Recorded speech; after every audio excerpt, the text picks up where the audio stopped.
So I'm going to give you 6 ways that narcissists text, and then I'm going to give you 5 ways to respond to them. All right. 6 ways that they text, and then 5 ways to respond. All right. So the first way that they text is like total bombardment, flooding your phone. They blow up your phone. They do this when they are love bombing you at the beginning, or when you try to block them, or when you try to ghost them, or when you're trying to put boundaries in place, or when you're busy, you're at work. They know for sure you're in a meeting. They know for sure that you're trying to do something. This is when they try to go insane on you and bombard you. I need attention, me. This is the one type of text that they do. Just flood you with everything. I need attention. I need it now. So that's number 1. The next kind is just absolutely intense love. Oh my God, I love you. You're amazing. You are the moon to my stars, the most incredible person that I've ever met, this lost soulmate. Even if it's a business relationship, I can't believe that we haven't found each other before. This is going to be the most incredible thing ever. Absolutely intense.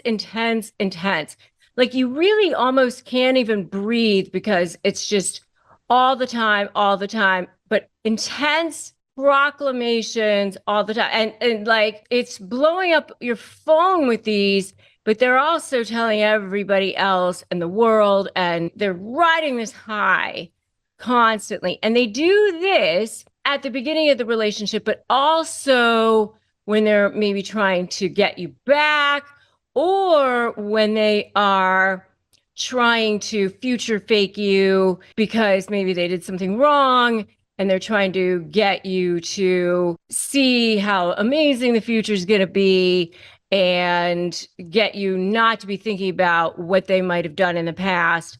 Let's just think about how amazing the future is going to be, and they're going to be the new version of themselves, and everything's going to be roses and rainbows and unicorns, and you will see. Okay. So that's the second type of text that you might see. The third type of text that you might see are sort of the vague, sort of hidden drama sort of ones that sometimes you will get sort of as a Hoover. Maybe you haven't seen them in a while, and, something might pop up in your inbox or on your text saying, oh, got the test results from my cancer screening. Oh, oops. Was that to you? Oh, sorry, that wasn't meant for you. And then, of course, you're going to go, what? What's going on? Oh, nothing. Wasn't for you. I'm fine. They want you to be like, oh, what's going on? So that they can paint themselves sort of as this victim. I know you don't care about me. And sort of like this vague sort of nothing, because they want you to kind of go running after them, scampering after them, and maybe go ask all their friends what's going on with so-and-so or their family, and create all of that around them. The next kind of text that you will see is this boss controlling kind of a text. You do this, you do that, demanding, right to the point. Who do you think you are? You are this, you're that. This is the put down kind of text. You are disgusting. You're this, you're that. This is the I'm in vicious sort of mode, the guilt trip, the gross, vile, disgusting, right to the point, those kinds of texts. You'll see those kind of texts, especially if they're angry, They are in, rage mode. They are in devalue mode. You guys are in the final phases of the relationship. That's the next kind of text that you will see. The no nonsense, straight to the point. You don't have to like guess what it is that's going on with them at that point. Straight to the point, angry, rage, demanding, controlling, right to the point kinds of texts. And then the next kind that you will see are like the crisis texts. They are in crisis. They are in drama. Something's going on with them. This is not the vague ones of, I got my cancer screening one. This is like, my life is in crisis. I am in drama. You must come running. You must come now. You must pay attention to me. Something is going on. You must drop everything and come pay attention to me and be part of my crisis right now. Whatever you've got going on is definitely not as important as what I have going on right now. So, they're all, of course, pay attention to me, me. But those are the 6 main types of texts that you will see from a narcissist. If you guys have seen any other kinds of texts, let me know.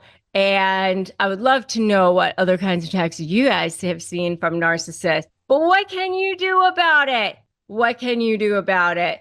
Number 1, create boundaries. Absolutely, you need to create boundaries. You need to say, this is not okay. Here are my limitations, and here's the way that you are allowed to communicate with me. I always say, one form of communication. And I definitely recommend it be some kind of email, or if you have children, maybe a court-approved app or something like that, because you want it to be something where there's a time and date stamp and it can't be altered, because, narcissists do that sort of thing, right? And I do have a whole video on 5 tactics to put a narcissist into place, and I highly recommend that you check out that video. The next thing that I recommend that you do is just take a beat, take a minute. You don't need to respond to every single text every single time. Maybe just pick and choose. Do I want to respond to this one? Do I want to respond to that one? Decide. Maybe I will respond to this one. Maybe I don't need to respond to that one. All right. That's number 2. Number 3, definitely do not get into long conversations over text. Remember, every text and every email is a potential trial exhibit. So do not get into long, serious things in text or email. Do not defend yourself. Stop defending yourself. I have a whole video on that. Don't defend yourself. Definitely check that out. The minute you start defending yourself, you're agreeing that there's an issue. Instead, stand in your power. And definitely, number 4, do not get into their games. Don't get sucked in to that emotional thing. Don't allow them to trigger you, because as soon as you do, as soon as they suck you into their games, their gaslighting, that whole thing, then they know that they have you, right? And that gives them narcissistic supply. Potentially, they use whatever your emotional reaction is against you, and then they have something to potentially use against you. And as long as they're getting narcissistic supply, they will never, ever, ever leave you alone, because that's their food, their lifeblood, their oxygen. So just don't get sucked into the mud. All right. So in this day and age, narcissists are everywhere, right? I mean, we've got, our relationships, but most of the time they use a lot of text messages to blow up our phone. That's what they like to do. They like to blow up the phone And they do it in a number of different ways, okay? It starts off with love bombing. So that's the first type of text message that you're going to see from a narcissist, because that's the way that they start off every type of relationship. Now, this is whether it's a business relationship or a personal relationship. I was in a business relationship with a narcissist. So the first kind of touch that you're going to see from this narcissist is this love bombing type of text message. And it's pretty eye-opening, as I said, because the thing that you're going to see, and this is a huge red flag, is that you're going to get bombarded with these love bombing types of text messages from this narcissist. It's going to be all day, every day. Oh my God, even if it's a business relationship, oh my God, I just had this idea. I just had this thought.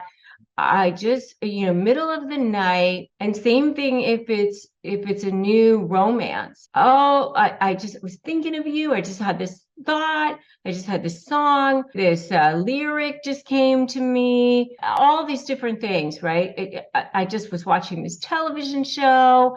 I needed to share this with you.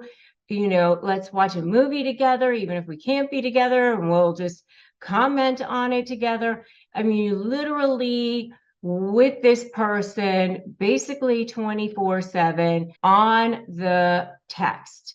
And it's like too good to be true. This person is constantly with you. And so it's amazing how you kind of get into this groove with this person with this constant amount of texting during this love bombing stage. And you think that this is how it's always going to be with this person. And you're almost overwhelmed. You're almost like, oh my God, this person texts me really a bit too much. Especially if you're like, it's a romantic person and you're trying to work and they're constantly pinging you.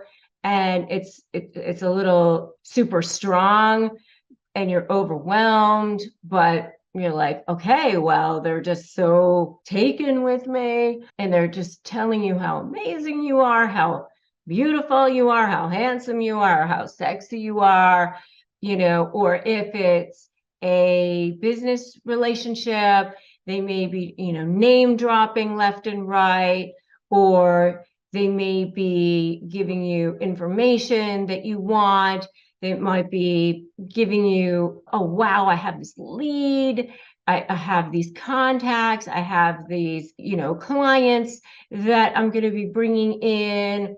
I have, all of this stuff, this flurry of activity at the beginning. And it's just kind of overwhelming because remember, narcissists are highly skilled at reading people. So if the person on the other side of this text is a narcissist, they're mirroring you. And so they're becoming whatever it is that you need to see, that you want, and you are believing that it's true. All right. So that's the love bombing text. That's number one. The next stage is you're moving into the devalue stage. And here we go. Self-centered messages are coming every time you move right into this stage. It's not a good thing. Here we go. Now you're getting into long essays, long paragraphs about themselves and what's going on in their lives. And they may even say, hey, how you doing? But it's not about how are you doing, because they don't really care how you're doing. It's how are you doing, because I want to tell you all about me. I had a horrible day. How was your day? Well, mine was terrible. That's great. You had a good day, because mine was awful. They don't even want to know about really how yours was. I just want to tell you about how mine was. If you do try to say anything about you had a bad day, well, mine was worse. Well, I had this or I had that. And, it's going to be all into, and, don't you care about me? Don't you care about how horrible things have been for me? And they're going to be looking to see how much empathy you're going to be pouring into them, how much caring you're going to be pouring into them, how much, you're going to be there for them, because they're going to be basically giving you this novel, this 30-page tome, all about them and how their life is so difficult and how their ex is crazy, or their boss is a psychopath, or their clients are this or that or whatever. I mean, setting it up so that life isn't fair for them, or they're a victim in some way or whatever. And they might even be sending you unsolicited pictures of themselves, or pictures of what it is that they want for their birthday, or selfies of cool things that they're doing. They want to send you pictures of themselves with celebrities, stuff like that. So, I mean, when you start to see that, I would definitely run, because that's like, yikes, so run away. And I want you to put that in the comments right now. Run, run if you see that. Run away if you start to see that at all. The next type of text that you're going to see after that, if you start to run away, is the future fake type of text. This is when they start to go, oh no, I don't want you to run away. You're going to see that all those things that I promised you during the love bomb phase, we're going to get back to that. Life is going to be amazing. And this is in a business situation too, because I got love bombed and future fake. You're going to see that the future is going to be incredible together. Look at the amazing family that we're going to make together, the vacations that we're going to take together, this incredible business that we're going to build together, the relationship that we're going to have together. Remember that we're soulmates. Remember that we were meant to be together. Remember that no one else has that what we have, or look how exciting this project is that we're going to have together, or, the future endeavors that we can have. And by the way, you shouldn't even think about this in the past. Don't pay attention to that. Don't be weary. We've got this. We have this. Sweep it under the rug and let's just move forward, and let's talk about the future. And why do you have to be negative? Let's just be positive. That sort of thing. That's what future faking is. All right. So that's the next type of text. And then the next one is ghosting. And this is where you're like, okay, let's get back to that love bomb rhythm that we started off with, where it's all the time and we can be together and we can talk to each other a lot. And then all of a sudden it's, I'm not hearing from you. I don't hear from you ever. Where are you? What are you doing? And then it's, you don't hear from the person. And now the person goes, why are you so needy? I have a life. Or they might not just even say that. They just don't respond at all. And, because they like to play this hot and cold game. And they like to do that because it gives them a sense of control. It gives them a sense of power. They enjoy manipulating you. They enjoy watching you squirm. They kind of think it's funny sometimes, so they just don't respond to messages at all sometimes. And, they enjoy that kind of power trip thing.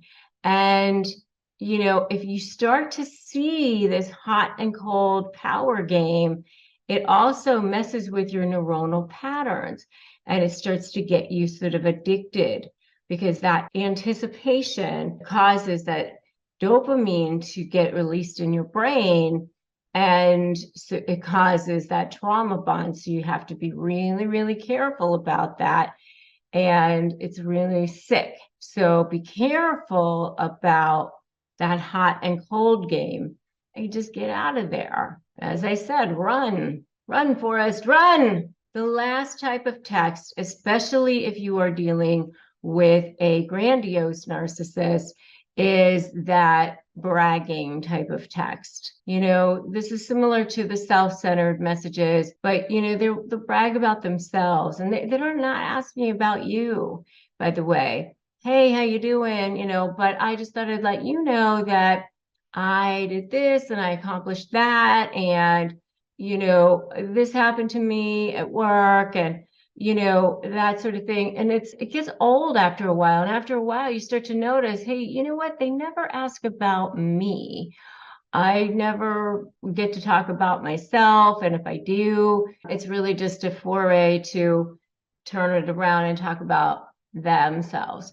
So, if you find that that's what's been going on, then you might want to reevaluate the relationship and reevaluate if this is something that's for you, because relationships should be a two-way street, and it should be something that feel like you matter in the relationship. And if you don't feel like that, then it's not something that I think is probably the best thing for you. All right. So let's talk about the ways that narcissists devalue you in texting. Texting is one of the most ridiculous ways that they do it, because this becomes evidence for you down the road. This becomes leverage for you. It also becomes leverage that they can use against you too. Because remember, every text, every email, anything you put your hand to, whether it's a social media post or whatever, becomes a potential exhibit, whether it's a negotiation or becomes potential leverage back against you too.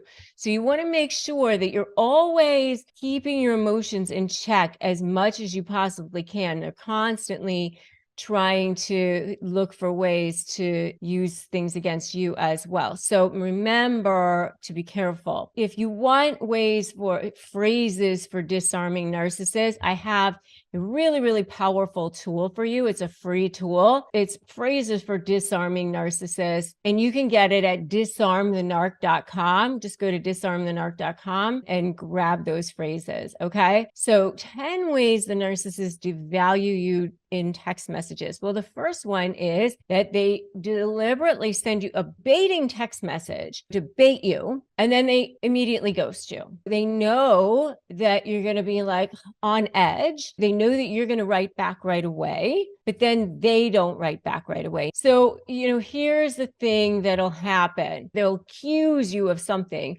that is completely false. They might send you some kind of SOS. I got test results, or I have to go in for a biopsy for something. I might have cancer. And all of a sudden you're writing back, nothing. They'll completely ghost you. So they're baiting you into something, and then they don't respond at all. If they're trying to, suck you back in to talking to them again, if they haven't spoken to you or you haven't spoken to them in a while, it's just sometimes called hoovering, like where they're sucking you back in like a vacuum. You're frantically trying to get a hold of them. You're so worried about them, and they want you to worry, and they want to see that you're still caring about them. They want to see that there's still something there. So that's the first one.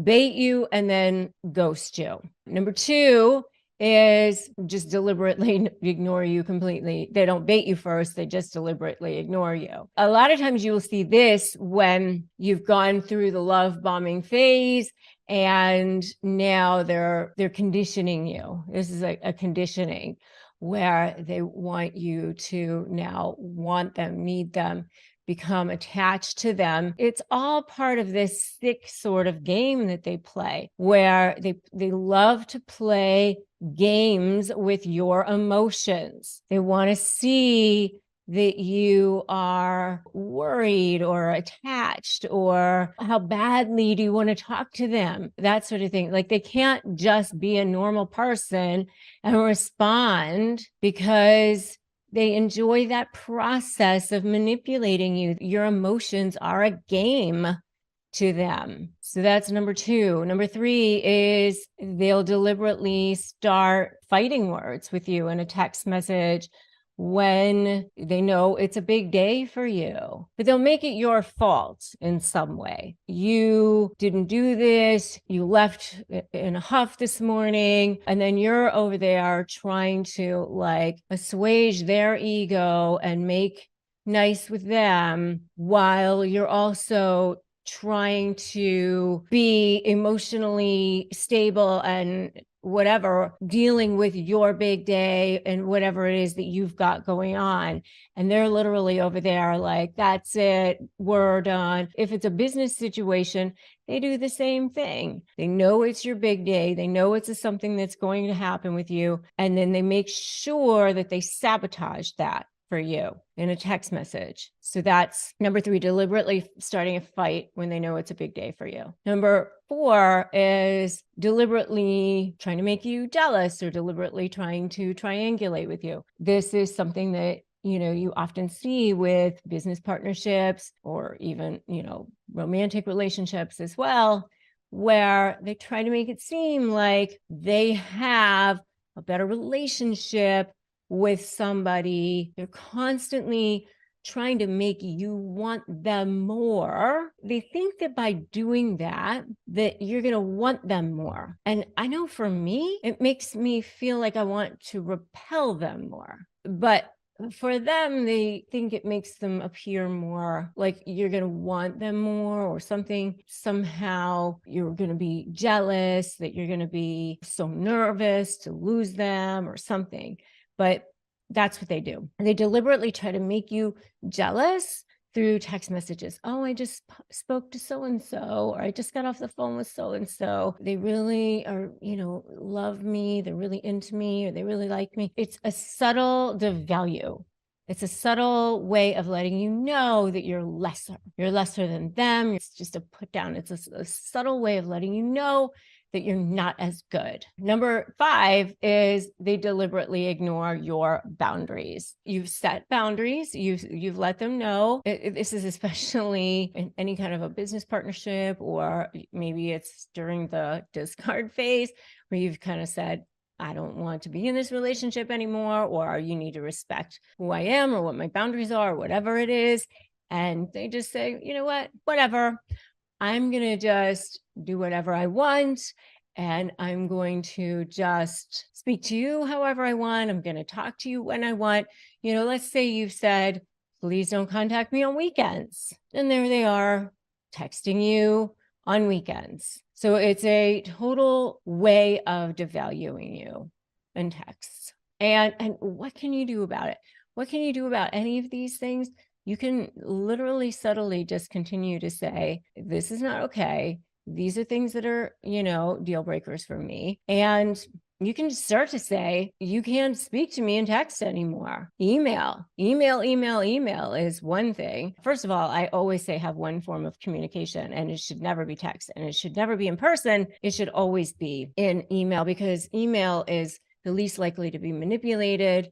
It has a time and date stamp. It's so much better for using in trial exhibits if you end up needing that. Texts are not necessarily going to be good trial exhibits down the road. Sometimes there's an exception, but for the most part, you need the entire conversation.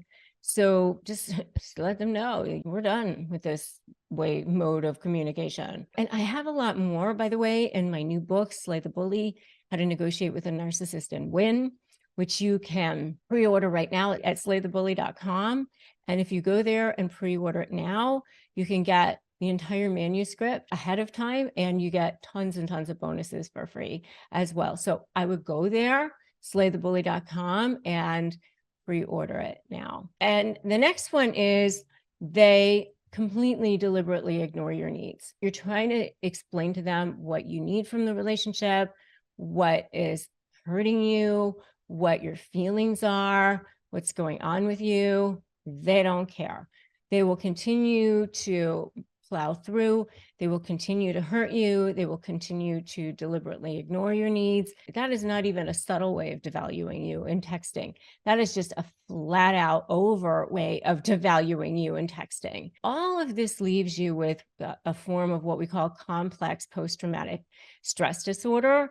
And complex post-traumatic stress disorder, by the way, is actually far worse and far more difficult to get over than regular post-traumatic stress disorder, because, and not to devalue PTSD at all, but PTSD is actually something that happens from one event, such as, a war or a car accident or something like that. Complex post-traumatic stress disorder happens over time with a series of events. And, what can happen over time is that it takes its toll on the body. And so you can, it can be with leaky gut, or you can end up with issues such as high cortisol or kidney disease or diabetes or autoimmune issues, things like that. Your hair falls out. I mean, honestly, the impact on your health long-term is so far reaching. That's why you have a hard time thinking straight. You have a hard time with, with brain fog, cognitive dissonance, which leads me honestly to number 7, which is, when they are deliberately hot and cold, which is something else they do in text messages. Hot, cold, hot, cold, hot, cold. I love you. I hate you. I love you. I hate you. I love you. I hate you.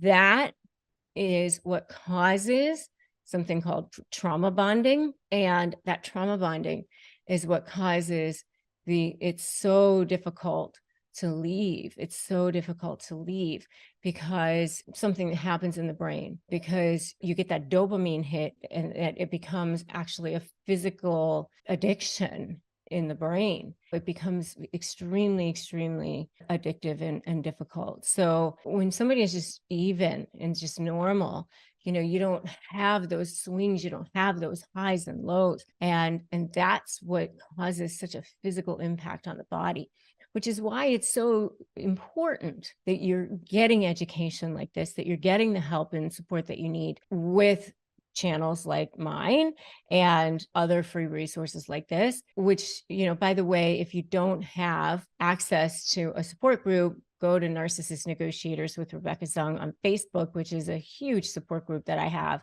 and get access there, start connecting with people. It's a huge, huge community that I have that is very, very active, and that will help you at least get started with some support.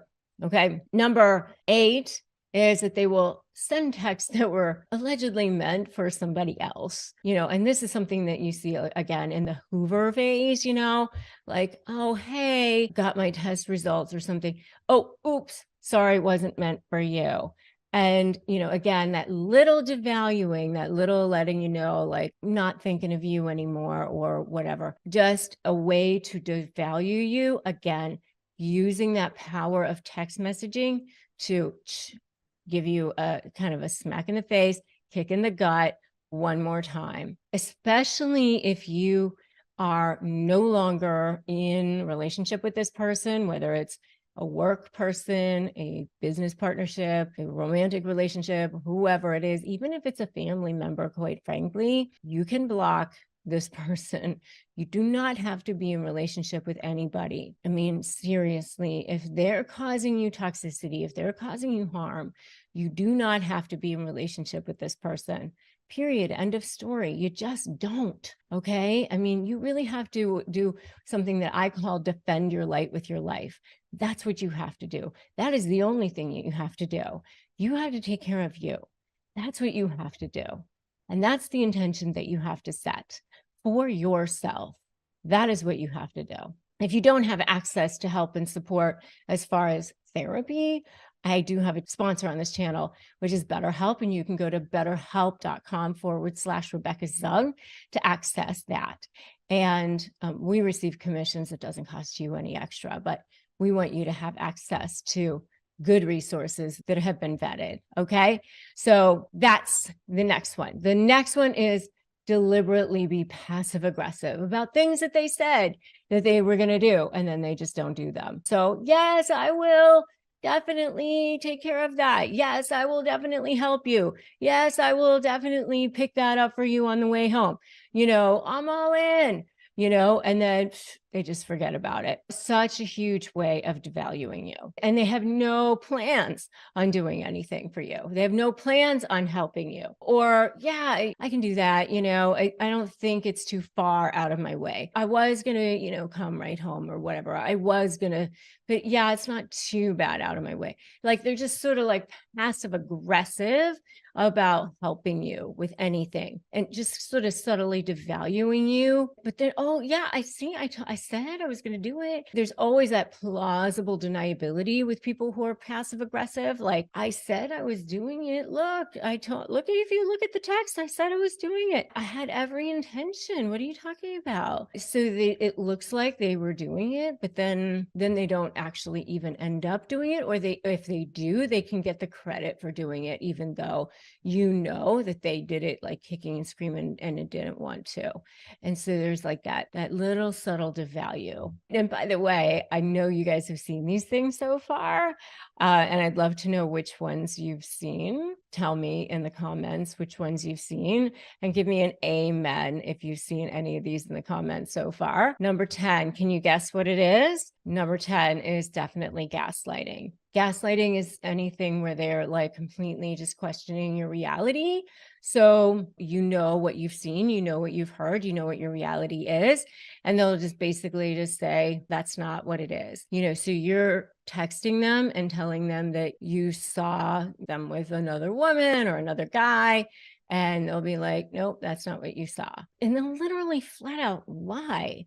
I mean, they don't even sometimes like massage the facts. A lot of times they just flat out lie. Like, no, I wasn't there. Completely gaslight your reality. The good news is that becomes your leverage. When that happens, especially if you have proof that they're flat out lying, that becomes your leverage, which is great news for you. Keep track of that. Make sure you are documenting that. Make sure you are using those things. That becomes something that you can use in negotiations. All right. And make sure that you are keeping check of your own emotions. As I said, don't allow them to bait you, because once you do, it's game over. They will definitely use that against you. Fed up with narcissists walking all over you? Sick of everyone believing their lies while you're paying through the nose in attorney's fees? What if you could hold all the cards for a change? Hey, I'm Rebecca Zung. I'm a top 1% trial attorney, a USA Today bestselling author, and I've spent my entire career helping people slay narcissists in negotiations, most recently through my proven slay method. What if your suffering could become your superpower? Imagine turning all that pain into power, not just for you, but for others too. This is your chance to take back control. You can finally win. Become a high conflict negotiation certified coach. Help others while transforming your own life, and do good for the world. This is your chance. Go to RebeccaZung.com/apply, and I'll show you how to turn the tables for good starting today. All right, so let's talk about some narcissists' favorite texts. So I'm going to go through different phases of the relationship and go through just a few. I almost feel like could be part one of like 10 different videos, honestly, because there are so many. So like during the love bombing phase, this is where you're going to see them like come on like super strong. So this is where they're going to like flood you. I have like a whole video on like the things that they actually say in person as well, such as like narcissist favorite catchphrases. And that's kind of more like things that they'll say like when they're kind of like devaluing you, like because they have like the three phases, like love bomb, devalue, and discard. And you can definitely check out that video as well. So I'm going to kind of go through kind of the love bomb, devalue, discard, and then after the discard, they kind of come back through and sort of hoover you a little bit as well. But during it kind of starts with love bombing and kind of ends with discard, but then they kind of go back and forth between love bomb, devalue, then back to love bombing, devaluing, discard, kind of hoovering is almost really a kind of like a love bombing in a way. It's all like a toxic stew. It's not linear. They don't go love bomb, devalue, discard.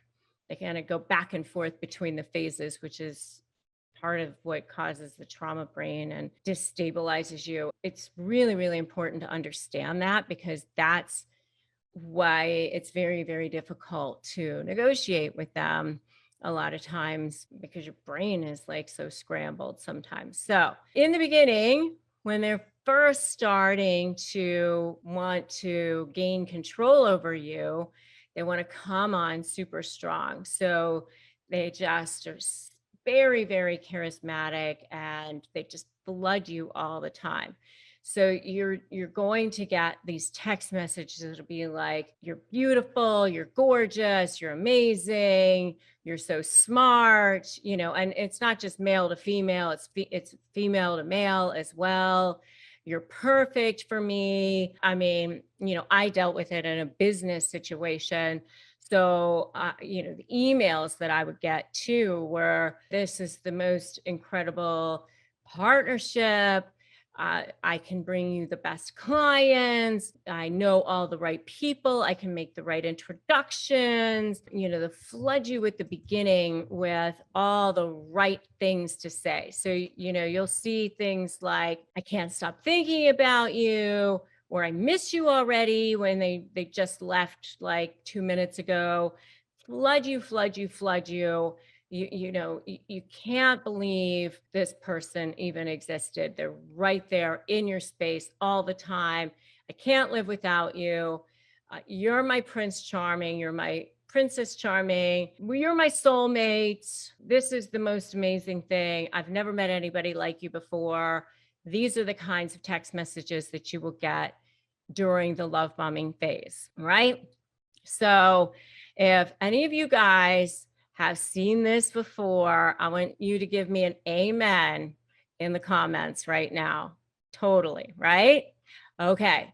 So now you move into devaluation. You're like, okay, I'm in. This sounds amazing. We're in. I'm totally embracing this person. This is fantastic. So now you move into devaluation. So the next phase is either ghosting, which means you get no text messages whatsoever at all. You're texting this person, texting this person, texting this person. You get zero, complete radio silence, nothing, nada. So hours go by, you get nothing. And then when you finally get something back, it might be, you're so needy. Why are you stalking me? How come you're texting me so much? I was working. Why are you questioning me? All of a sudden, you're the crazy one for expecting them to be how they have been. So now you're like very, very confused, right? Because they were the one that set this up, set up these parameters of, I can't stop thinking about you. I miss you. You're my soulmate. I miss you already, when they just left 2 minutes ago. And all of a sudden you're the crazy one because they didn't text you for hours and hours on end. So that's the devaluation phase. All of a sudden you're overly jealous because, why are they talking to this coworker in this crazy way at 2 a.m. in the morning in a suggestive way? That's the kind of thing that you're going to be seeing in the devaluation phase. Starting to gaslight you, starting to project and deflect, starting to think that you're crazy. The shift is going to start to happen. The ghosting, that's what is going to start to happen in the devaluation phase. The passive aggression. Oh, sure, I will definitely text you back within the next hour. And then an hour goes by, you don't hear from them. That's passive aggression. How come I didn't hear from you? Oh, I was working. Why do you have to be nagging me? That sort of thing. So there's your devaluation phase. All right, now during discard, so you're in the discard phase. So it's, stop texting me. I'm going to block you. Why are you still after me? Congratulations, you got what you want. Why are you talking to this person? I'm going to bring you down. I'm going to make sure that no one ever believes you. I'm going to make sure that everyone sees you for who you are. I will do everything in my power to make sure that you don't ever get what you want. Now you're going to start to see like this person that you never would have believed, or you're going to see them just doing things that you would never have believed that they would do. You call them out on it and they'll say, oh, I didn't do that, or we had an agreement that we could do that, something like that. And you're going to be like, well, we never had an agreement to that. And your head is going to be completely spinning during this discard phase of who in the heck is this person? You would never have believed that this person during the discard phase is the same person that you thought you knew during the love bombing phase at all. Okay.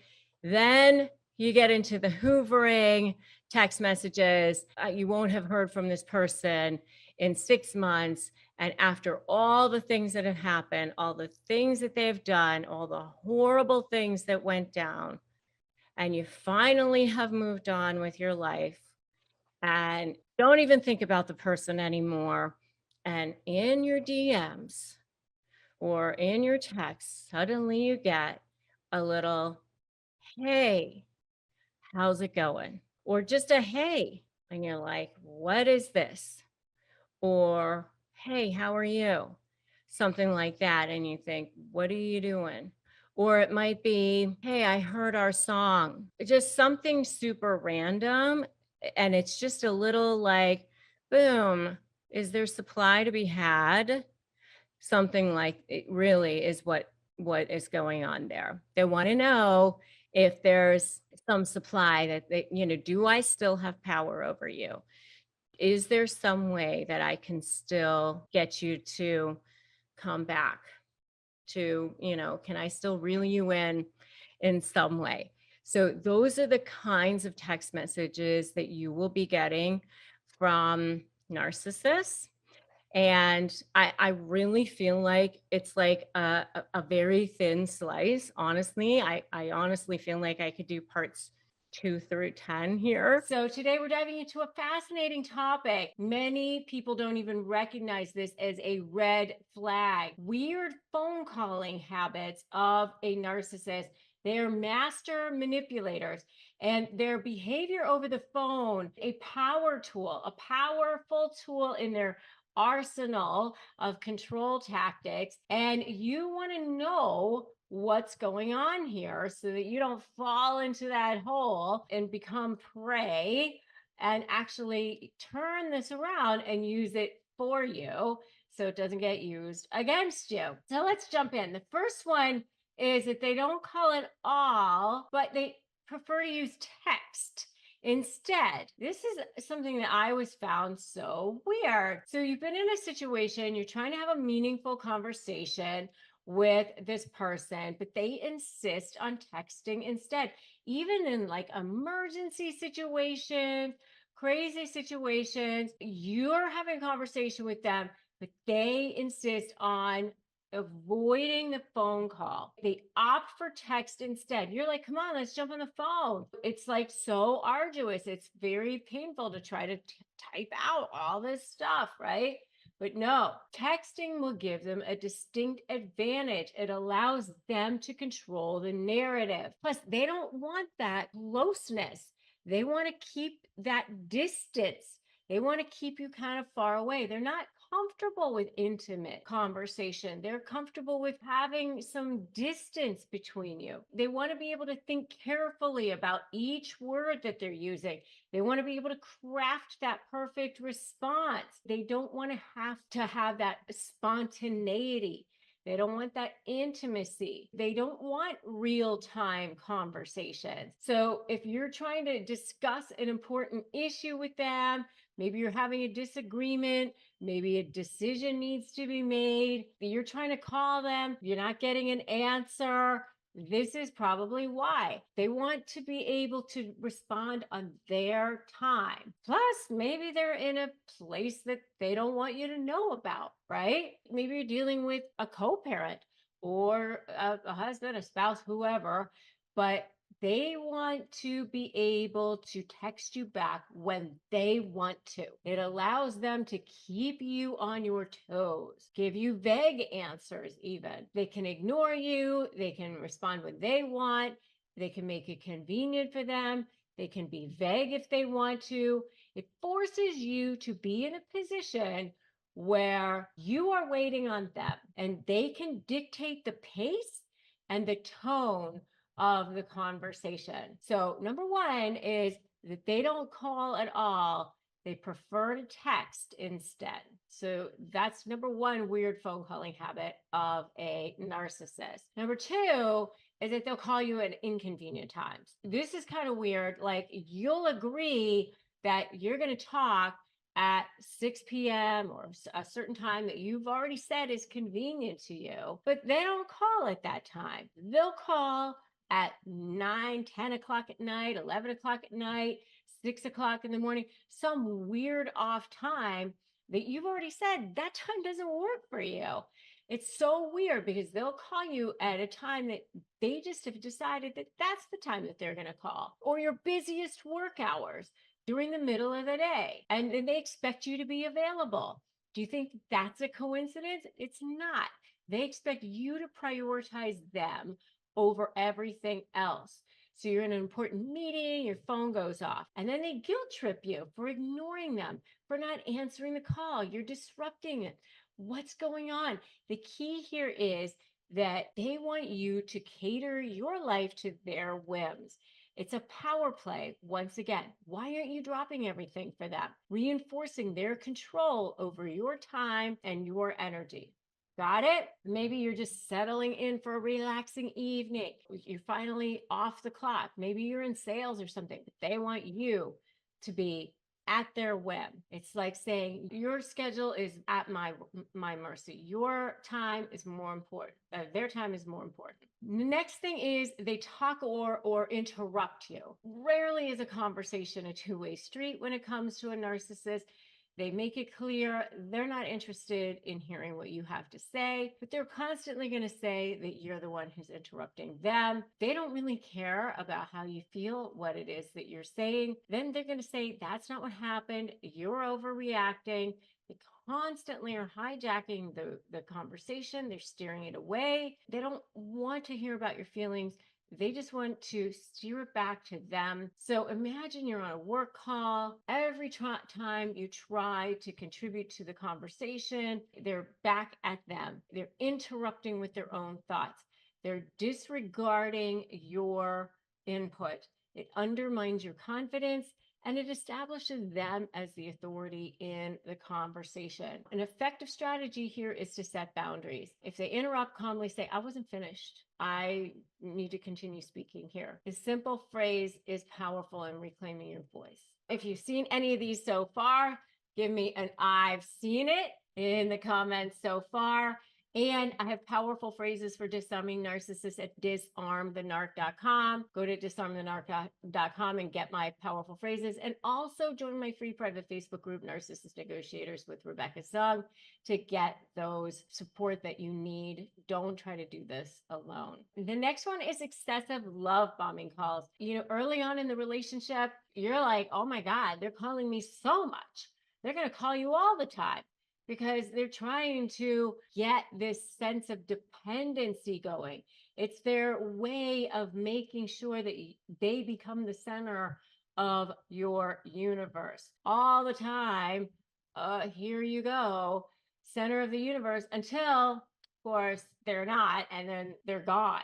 All the time you're going to hear from this person, even if it's a boss, constantly at the beginning, and then all of a sudden done. And then that shift can be jarring, which brings me to number 5, which is the silent treatment, the dreaded silent treatment.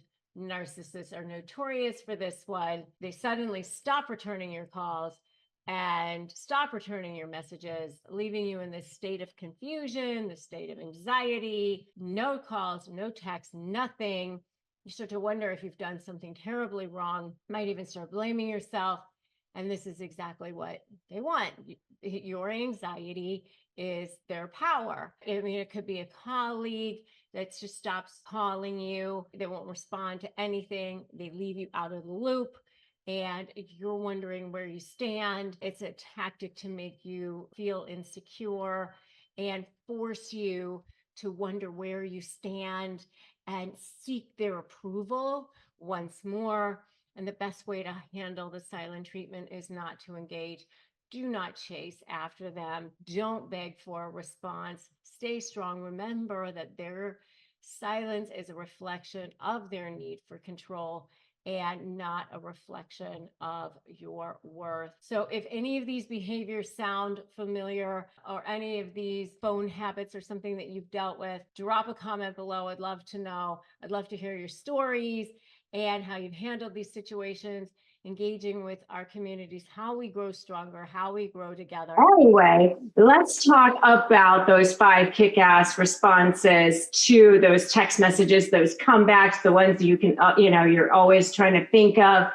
So here's the thing. When you're dealing with narcissists, you can have a framework because they're trying to trigger you at all times. I mean, when you get those emails, those texts, you want to come back with, well, I'm saying, when they say, oh, you're a terrible mother or you're awful in business, and you want to defend yourself. That's the natural tendency as people.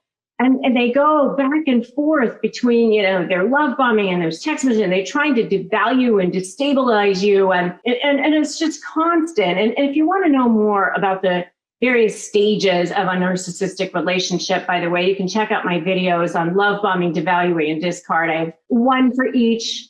You can go check them out if you'd like. But really, the back and forth is actually way more toxic than someone who's just toxic all the time. And here's the thing. If you're no longer for a narcissist, then they're just going to assume that you're against them because they only think in terms of black and white.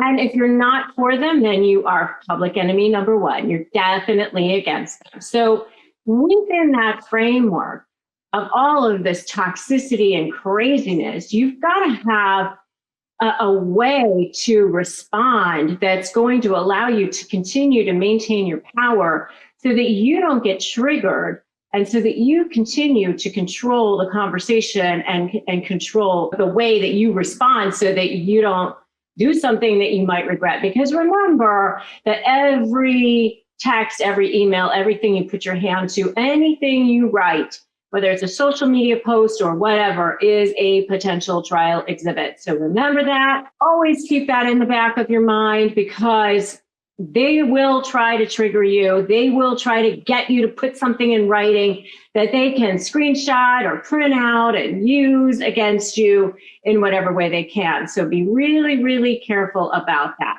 All right. So the key to doing this, the key to responding to them is to look at it as if you're completely disengaged, almost like you're a third party, like you are watching this thing and you're like, oh, they're, like watching a tennis match. Oh, they just hit the ball. Oh, that person missed it. Oh, there they hit it again. Almost like that. You're keeping all of your interactions like as brief and unemotional as possible, because that way you don't get triggered. I mean, you're going to want to defend yourself. You're going to want to say things that are going to be like, proving things, like you can prove them wrong or whatever. Don't bother. You're never going to do it. You're never going to prove them wrong. You're never going to have closure. And I have way more on this, by the way, on my video called I Was Dead Wrong. You should definitely check that out as well. Which is about my own thing of how I figured out what I was dead wrong about when it came to narcissists. But you want to just be careful about that. So here are some ideas for comebacks for you. All right. And these are also, by the way, because I am a lawyer, great trial exhibit as well. Okay. So let's say you get a long email and it has all kinds of stuff in there about you're a deadbeat parent, you're worthless, you're this, you're that, and all of these long things. What I want you to say instead is this: I am in receipt of your message. I deny your allegations, and you can pick up Johnny at 3 p.m. on Wednesday. You select the one thing in the email that you have to respond to. You respond to that without emotion. You never explain, justify, or overshare. Remember that. Never explain, justify, or overshare. And you just respond to that. And everything else, you've said you've received it, you've denied it, and that's it. You don't need to go point by point. You're not going to get them to see your side. It's not going to happen. But you've done what you needed to do to preserve the exhibit for trial. Got it? Okay, so that's number one. Number two is thank you for sharing your thoughts. Have a wonderful day.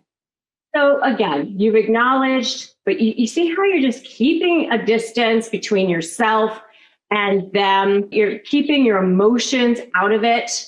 All right. So I want you to write this down in the comments right now. Never explain or justify. Put that down in the comments because that way you will remember to start doing that. Okay. So never explain or justify.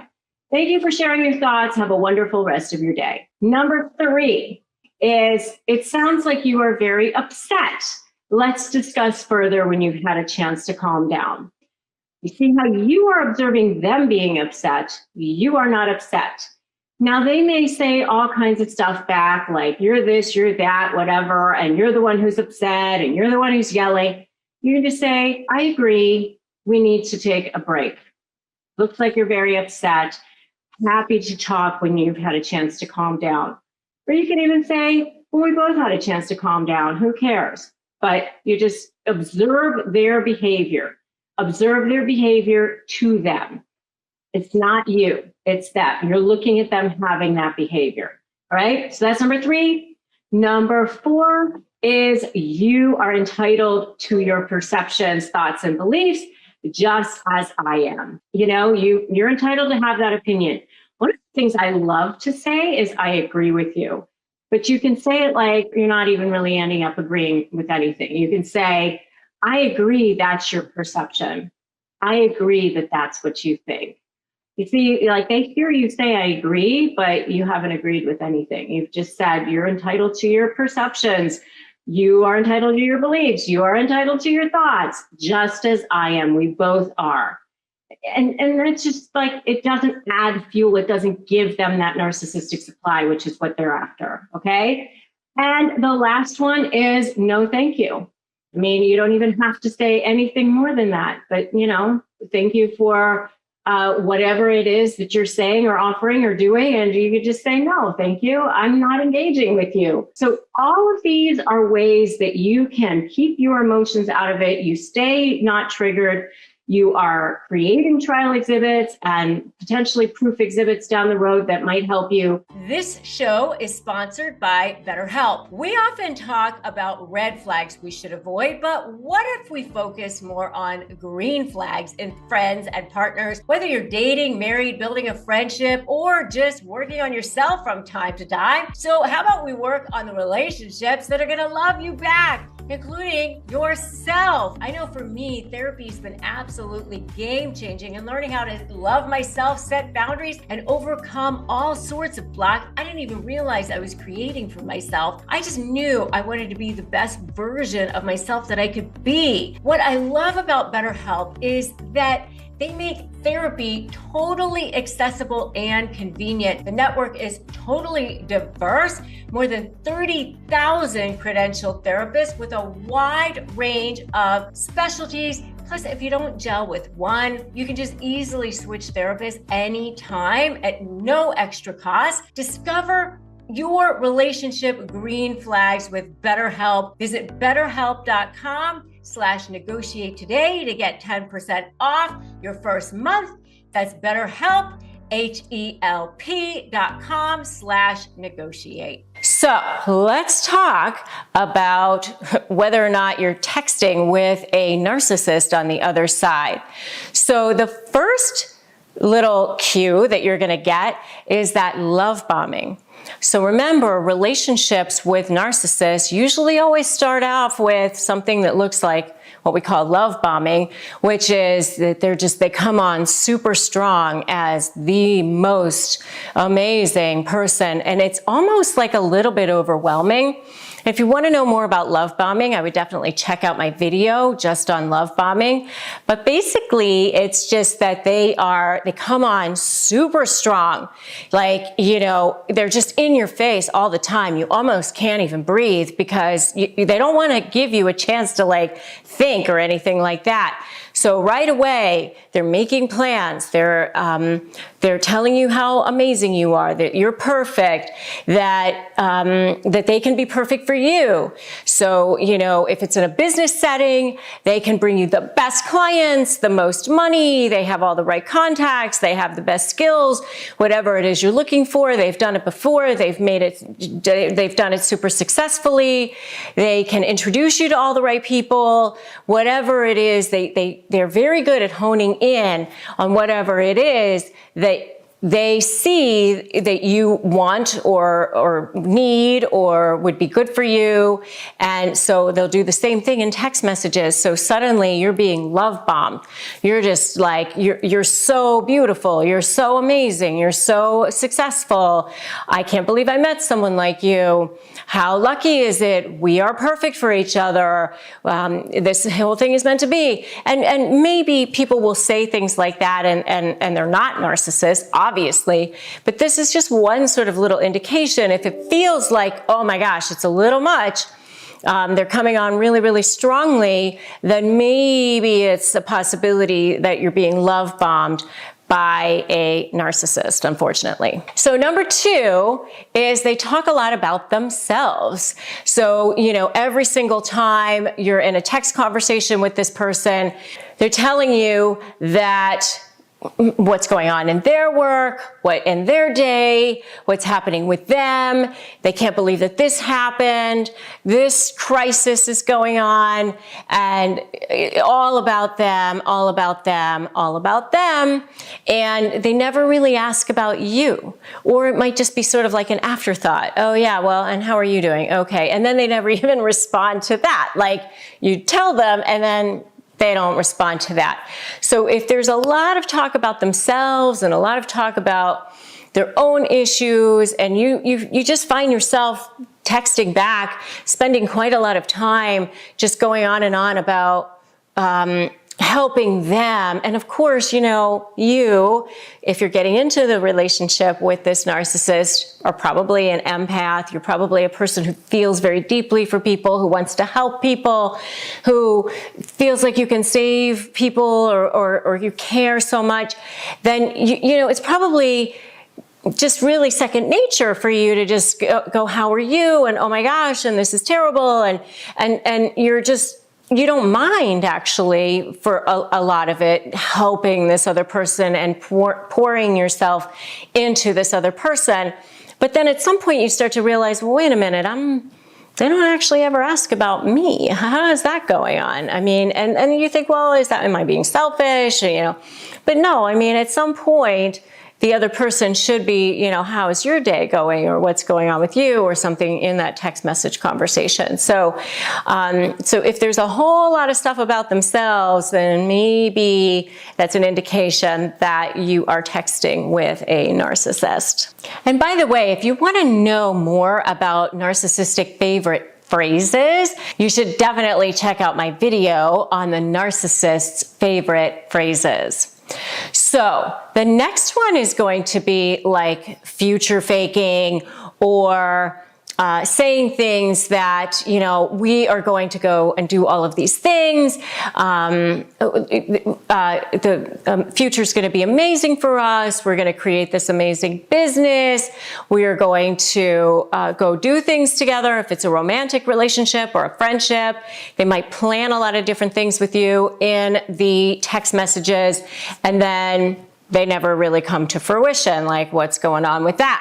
And or you know, the next one might be just that they're completely not responding to you at all. And sometimes that can be called ghosting or whatever, but just not responding to you at all can also be something that they can do, you know, where you respond back to them and then all of a sudden they're not responding to. Now it's like days have gone by. And so you're like back and forth between this love bombing and this like devalue in the form of, you know, getting the silent treatment from them or no contact from them at all, or ghosting. So if you want to know more about the differences between silent treatment, no contact, and ghosting, check out my video on that. But you really, it can be very confused sometimes because they're, you know, what we call future faking, meaning that they're planning all this stuff with you and then you respond back and now all of a sudden, you're not hearing from them anymore. Maybe they go dark for a day or two or even longer. And then when you start to ask them, hey, how come you went dark on me? They get mad at you. And, you know, how come you're you know, all of a sudden you're all over me? You can't leave me alone. You're badgering me, something like that. And this is the person who was also love bombing you, is saying, you know, you were so perfect for each other. And so it can be very, very confusing. And that's where you start to feel devalued, and your brain is like going back and forth between, you know, happiness and joy and confusion and hurt and pain, constantly back and forth. And that's where you start to develop, you know, trauma and toxic thinking, thinking, like your brain starts feeling very scrambled because of all of this back and forth. And if you are just shaking your head saying, oh my gosh, this is so wrong, just give me an SMH in the comments for shaking my head, SMH.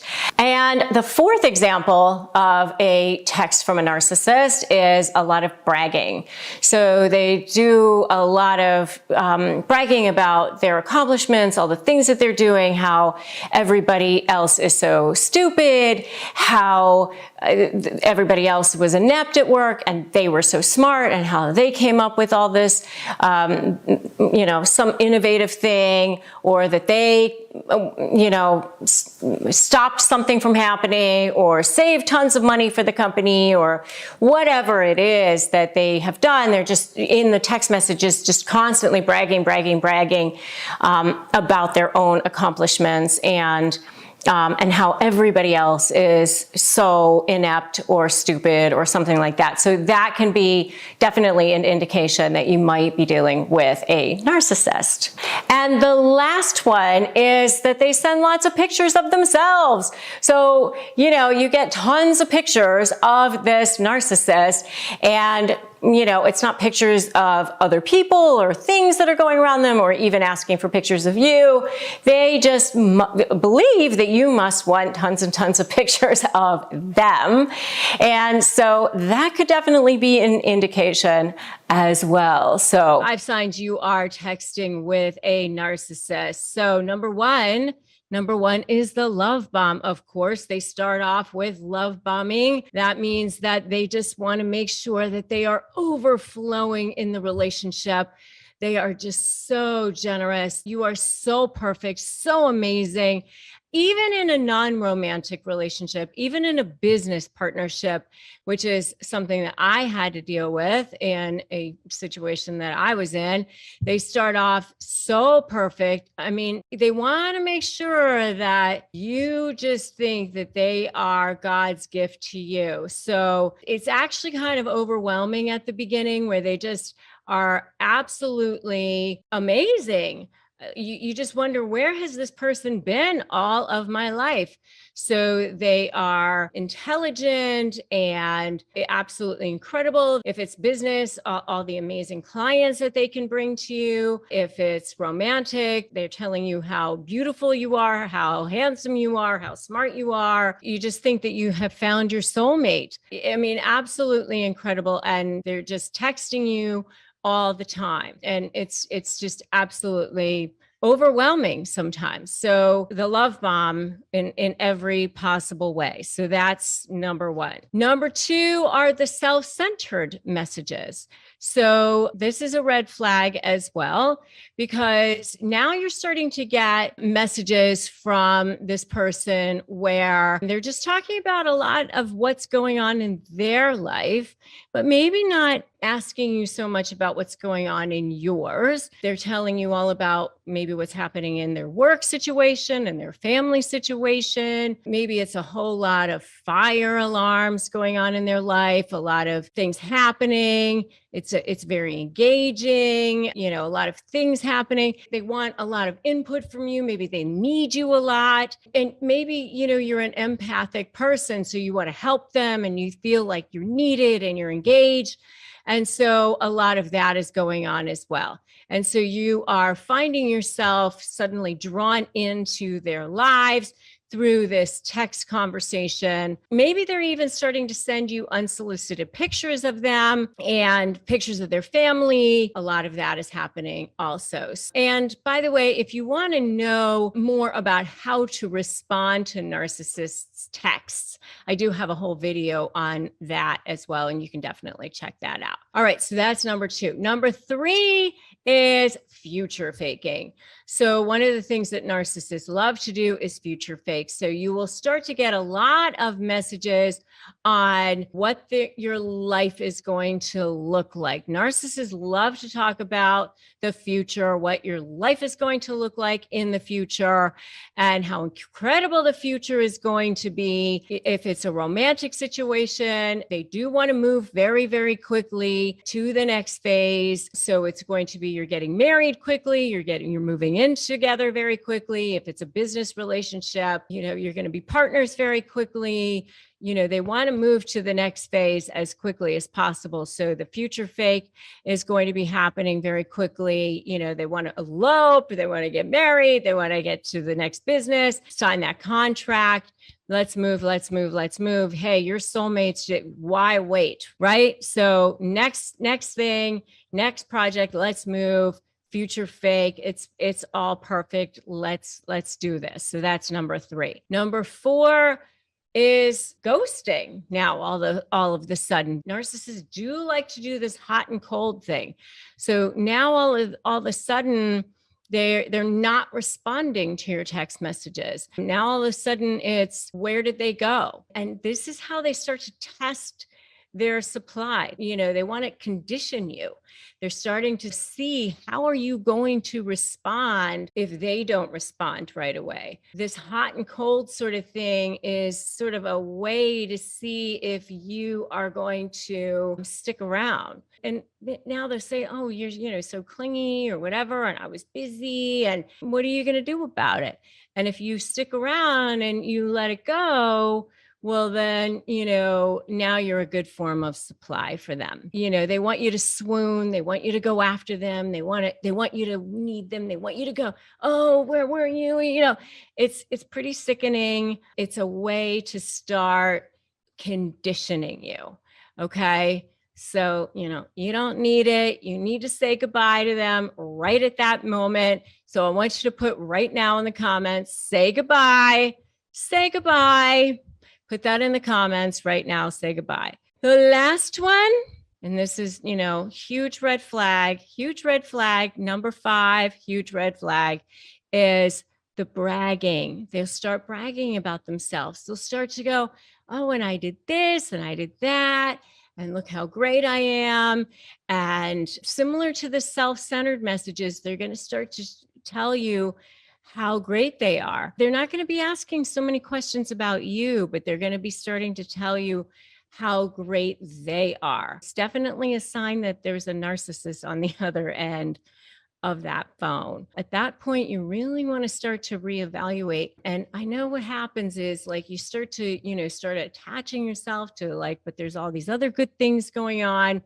And I have a friend who says, you start to turn those red flags pink, right? You start to look at things that you want to look at and not at the things that you necessarily should be looking at. So don't do that. Narcissist texting games. This is what they try to do to trip you up. I'm going to give you 4 things, but within those 4 things, I'm going to give you all kinds of background as well. So you're going to want to watch all the way till the end here. All right, ready? Number 1, they flood you, especially in the beginning. But this is not they'll do this also when they think that you're kind of pulling back. They'll do this, whenever they need to. Narcissists will play these games with you to try to trip you up, to try to scheme you. They play this as part of the whole manipulation ship you're involved with here with them.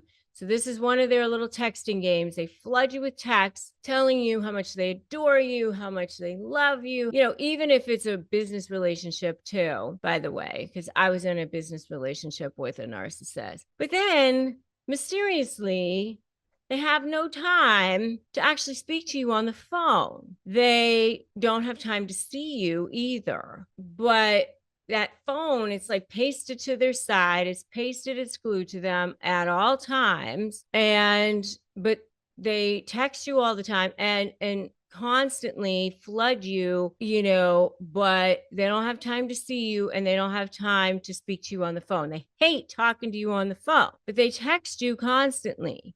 It's a really weird thing with them. It's just like they want that distance. It's like an intimacy thing with them. They like the texting thing, and they kind of want to know that you're on the other end of that text, but they don't want to make time to actually speak to you or see you, especially when it's their time, during the day when they're working or when they believe that it should be their time. They really don't want to make time to see you or speak to you, but they will flood you with texts, but they don't want to make time to actually see you or speak to you. So it's like a game that they play. It's part of that withhold thing. It's like that withhold thing. It's that control thing. That's number one. They flood you with texts to tell you how much they adore you or how much they miss you or whatever, but they don't actually want to make time to see you or speak to you or have you in their space unless they want you there, unless they say, it's that control thing. So that's number one. Number two is that they will use apps, and believe me, I've seen this in my law practice. This is a crazy thing. They use apps to hide their guilty texts. Then they accuse you of being the cheater or being the one that they can't trust or being the one who has problems. They project all of that onto you, and you haven't done anything wrong there, but they're constantly accusing you of where did you go? Who were you with? What are you doing? But they're the ones that are hiding their guilty behavior within other apps or other things that they're doing. And believe me, there are all kinds of ways to hide information within the phone. You can text people and, have the text disappear. You can have the text disappear right away.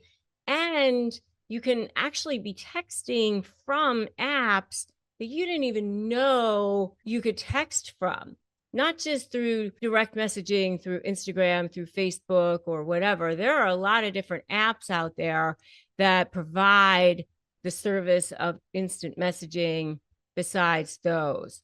So they use different kinds of apps to hide their guilty texts, then accuse you of being the one who is not trustworthy. And you're over there thinking, what are you, crazy? Like, I didn't do anything. But it's really just a projection and a deflection of their behavior, of their lack of being trustworthy. They know they can't be trusted, so they put it out onto you, right? So that's number two. And it's all a mental game that they play to try to make you feel unstable, make you feel confused, and to mess with your brain, okay?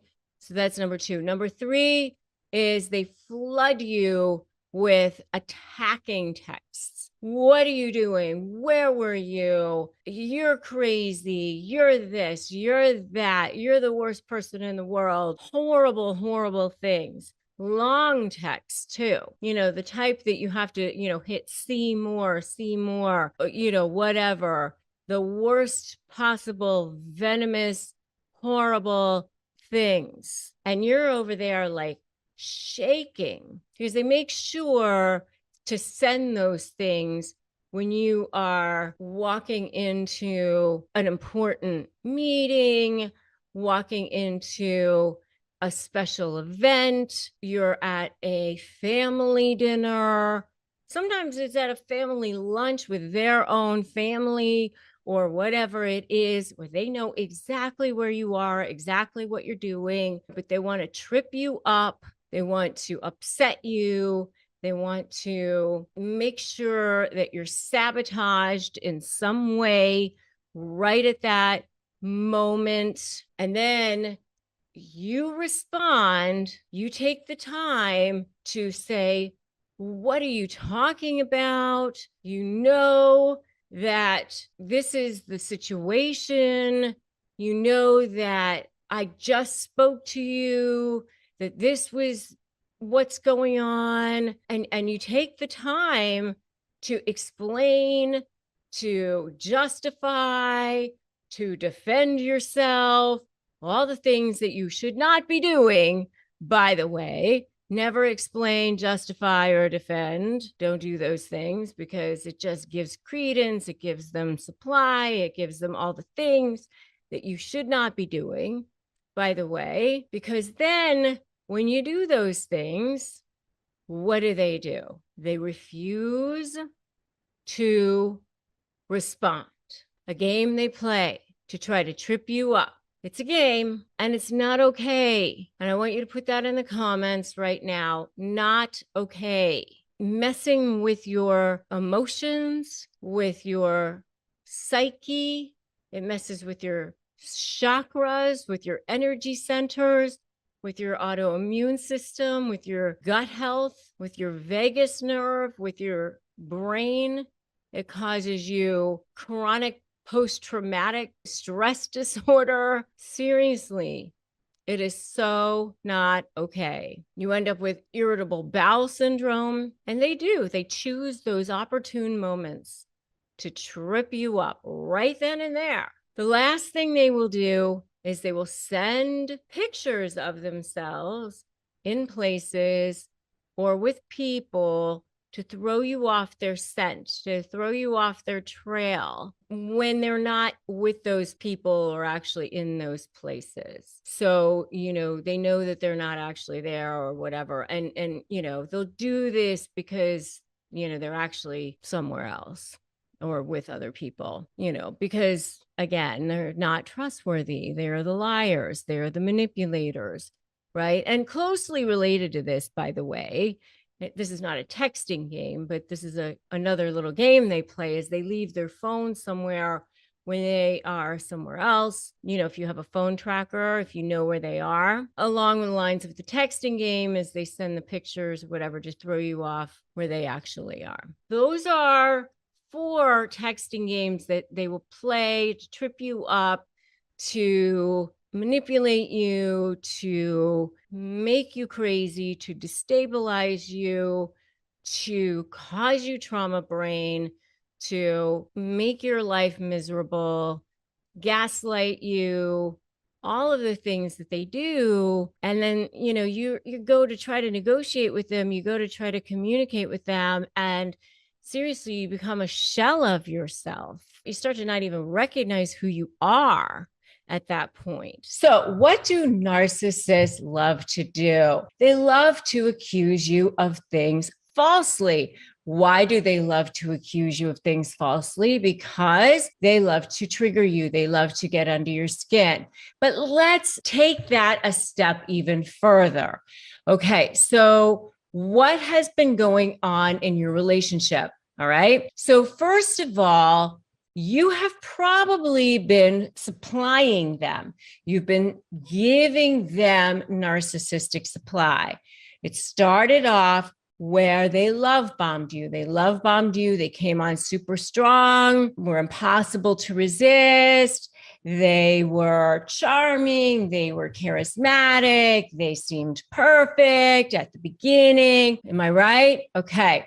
Now, you thought that they were amazing. You thought they were wonderful. Maybe you thought they even loved you. Maybe you thought that they were perfect, all of these things. Now, it was all a manipulation. I'm sorry to have to tell you this. It was all a manipulation. It was all meant to get this form of supply from you. Now, I have to tell you, there are a couple of different kinds of supply. What you've probably been giving them is like the best form of supply. And the best forms of supply for them are, adulation, service, making them look good, really, really stroking their ego at the top level. There's these different phases of a narcissistic relationship. There's the love bombing, and then you go into the devaluing, and then there's the discarding. And I have videos, by the way, on all the different phases of a narcissistic relationship, the love bombing, the devaluing, and the discarding. Definitely check out my videos on all of those phases of a narcissistic relationship if you haven't checked those out. When you go to leave a narcissistic relationship, whether it's you leaving or them leaving, that's when you go into that discard phase. That's when you see that smear campaign start. That's the birth of the smear campaign. By the way, it can start even before you even realize that the discard phase has started. All right. And I do have a whole video on how to shut down a narcissist smear campaign. You can check that out too. But what's happening is during this discard phase is that you've become public enemy number one, and you're no longer giving them the best form of supply anymore. So now they're going to want to continue to get supply from you, but they're just going to take it in the lower form of supply, which is making you miserable, making you squirm, showing them that they can still have control over you in some way. And so how are they going to do that? They're going to do these false allegations. And so they're going to start either through the court system, which is what I've seen as an attorney, by the way, over and over and over again. I mean, they file this stuff either through the pleadings. So you'll see it in the divorce pleadings. Well, they'll actually say these things in the divorce petition. They'll say father was a, molester. I mean, I've seen that. Horrible, horrible things like that, or a wife beater or a child beater, or, they will say, the worst possible things you can imagine, where you think, oh my gosh, I never even touched them. The worst possible things. Or they will just even say things like they didn't pay child support, they withheld money, things like that. Or they spent lots of money. They spent lots of money on the people, lies about things like that. You will see those kinds of things in actual documents that are filed with the court. I think it's important that we walk through the types of false allegations that you will see. Then the other types of false allegations that you will see as well are people will see in the actual letters that go back and forth between the attorneys. They'll tell their attorney they didn't feed the children, that the children ate candy all weekend long, or nothing all weekend long, or pizza or junk food all the entire time that they were with the dad or the mom, or that the whole time they were with the dad or the mom, they were with a babysitter or nobody, all kinds of things.